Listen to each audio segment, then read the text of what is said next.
खूप दुखतंय का ग? नाही नाही, ठीक आहे मी. नाही आई, तू ठीक नाही आहेस. पिहू अगं मी आई तू का सहन करतेस हे सगळं? शिक्षण झालंय ना तुझे? या सगळ्याला डोमेस्टिक व्हायलन्स म्हणतात. हे तुलाही माहिती आहे नाही. तू सरळ का ऍक्शन घेत नाहीस? मी इथून पुढे काहीही सहन करणार नाही असं का म्हणत नाहीस?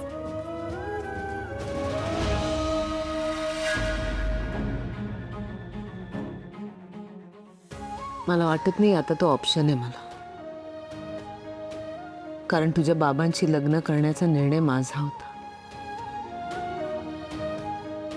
पूर्ण जगाशी भांडून मी त्यांच्याशी लग्न केलं होतं.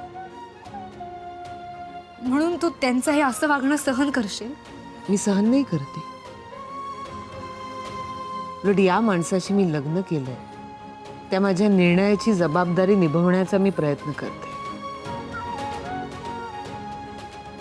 म्हणजे त्यांनी तुला असंच छळत राहायचं? परिस्थितीमुळे झालेत ते असे. त्यांचं माझ्यावरचं प्रेम, माझ्यावरचा हक्क हा जरा अतिरेक झालाय त्याचा, पण माझी खात्री आहे पिहू, एक ना एक दिवस हे सगळं बदलेल.